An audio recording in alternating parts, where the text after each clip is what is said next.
Hello everyone, and this is another cartoon discussion video.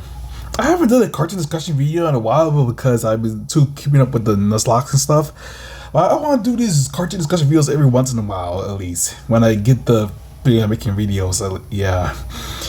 And this cartoon discussion is about obscure cartoons. Yeah, and the first obscure cartoon I want to talk about, I mean, it's probably not really obscure, but it's just one of those cartoons that people don't talk about anymore. Hero 108. Yeah. Hero 108 was one of those action cartoons I used to watch all the time on Cartoon Network back then. Especially during like the transition period when Adventure Time just came out and there's more shows were coming and stuff. Hero 108 was one of those cartoons I used to watch alongside other shows, especially early on during the day. Yeah, it's mostly about a story about heroes fighting the evil emperor and to save the animals and stuff. Yeah, and different kinds of animals and characters and stuff. I didn't really like the art design of this show. Very like bolded lines and very distinct character design and stuff, unique and stuff. It's definitely a unique show in the character department. The one thing I did really like about this show was, I think I mentioned this before during my cartoon memories on the Chicken era. The main character you see in the middle here, that guy, yeah, he always has a passion for drawing and stuff, which I always liked and stuff, which I can relate to, honestly, because I make my own art as well. Yeah. Other than that, yeah, it's mostly what I remember about the show. It's been years since I watched it, so I think it's on Amazon Prime. I think, yeah. Man, you can't get more obscure than this. Whatever happened to Robot Jones? Yeah, it was one of those cartoon fever dreams that everyone has. Which is kind of funny enough because actually, Robot Jones was actually one of the first cartoons I started watching when I started watching Cartoon Network. Actually, despite not anyone knowing about this show. Yeah. I was like, since I played video games at the time, I always liked Robot Jones' voice at the time, his computerized voice. Yeah, I really loved the character even more when they changed his voice when the show went on and they had a child voice actor for Robot Jones, which really relate to. Yeah, it's mostly about Robot going to school and like living his life as a human and stuff. Very interesting show. Yeah, I guess it got overshadowed by my life as teenage robots, which is a similar show. It got overshadowed by that show probably too. Yeah, I guess people like my life as teenage robot more than Robot Jones and other robot cartoons. This show is also similar to Wall-E as well, because Wall-E is that movie is aging too well, honestly. Yeah. Well, on Robot Jones, it's one of those cartoons that appeared on Cartoon Fridays too, all the time at night. So I used to watch it too. Yeah, just Robot Jones. The Cramptons, man. Honestly, I never liked this show. Even as a kid back then, I never liked it. I guess because the characters were just annoying, especially the purple one.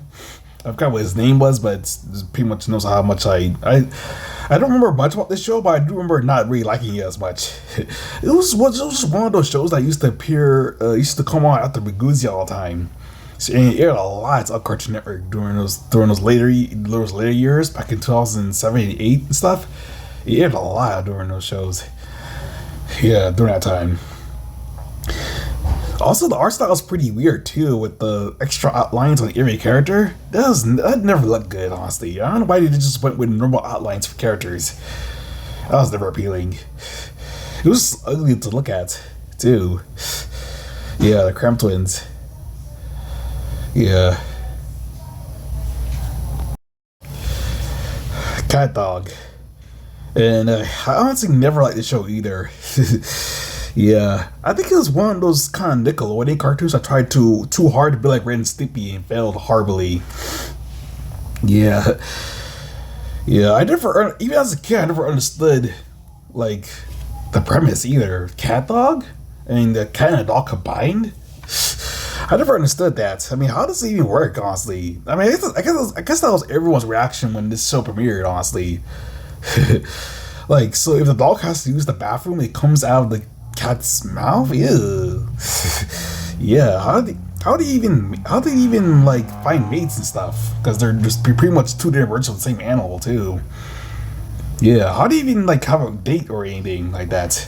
Because if cat like if cat wants to date like a female cat, like how does he like date her when he's attached to a dog?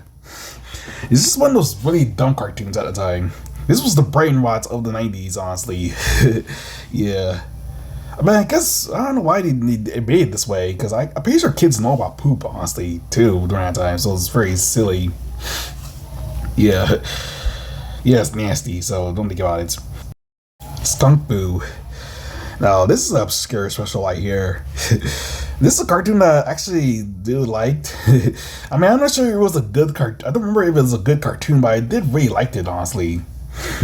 Yeah. It's sort of a lot of charm in its characters, despite the dumb name. Yeah. You think with a name like Skunk Fu, people will think this will have been like what people think Teen Titans Go is. Just full of random humor, fart jokes, and dumb humor all the time. Brainbot humor. But it's actually a very charming show, actually. Yeah. There's a lot of emphasis on the fighting, surprisingly, despite the name being, despite the main character being a skunk and stuff. There weren't really that much fart jokes in this show, surprisingly. Yeah. This show also reminds me of Kung Fu Panda too. Yeah, a show about animals, kung fu animals. So I'm pretty sure Kung Fu wasn't inspired by Kung Fu Panda. Probably, it's probably what. Yeah, so Kung Fu Panda was a very big movie at the time. Another cartoon with a dumb name. Yeah, but people really liked it. So yeah. Oh, Tigray. This is a show that I used to watch on Nicktoons Network all the time. I really liked this show as a kid. I'm not sure how much it holds up today, but it probably still does, honestly. Yeah, because I actually love superhero cartoons in general. Yeah. Especially since El Tigre himself was more like a vigilante type of character, deciding whether he should be good or evil or not. Yeah. Kind of like what Batman is. Because you can't really decide if Batman's good or evil or not either, too. Yeah.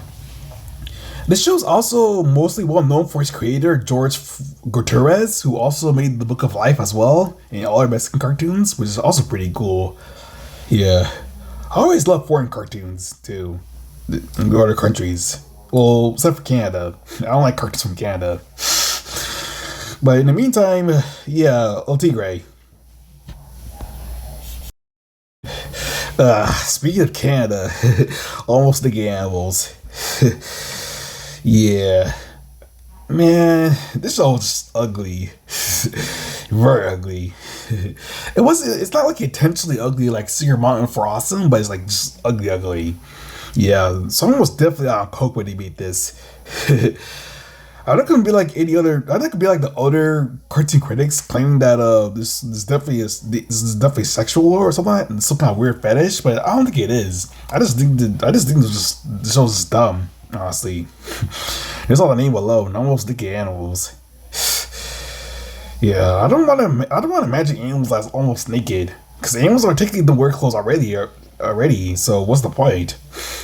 Yeah. I guess almost like humans wasn't interesting enough. I guess I almost think humans wouldn't fly either, honestly. Yeah. Man, this was bad. Yeah. Well, this show does have a very catchy theme song. Almost naked animals, kick it. Almost naked animals. Yeah. Yeah. I really like the theme song of this cartoon, but other than that, everything else was just Eon Kid. Yeah, this is one of those obscure cartoons that was on KSWB, especially during like the end stage KSWB of the CW for kids. Yeah, this is one of the shows I used to watch all the time. Honestly, I really liked it. Show about a kid equipping like a robot arm and transforming into Eon Kid. He's kind of like it's kind of like Iron Man, but for kids, honestly. Yeah, and I guess Iron Man's already technically for kids because he's Marvel superhero, but this is more aimed at kids than Iron Man was, especially since the MCU pretty much came out during this time period when kids they be rebranded. Yeah, since I saw the first Iron Man movie, I decided to watch this show as well. Really vibe the show. Yeah. If you love Iron Man, if you love those Iron Man movies, you probably love this show too. You're a kid watching those movies back then. Yeah. And this has been my cartoon discussion on obscure cartoons. If you guys want me to talk about more about cartoon videos like this, make sure to like, comment, and subscribe. And maybe I should make more cartoon discussion videos in the future. Yeah, because the Nuzlocke aren't performing well anymore. Yeah. I guess people are just tired of Pokemon Nuzlocke, so that's it.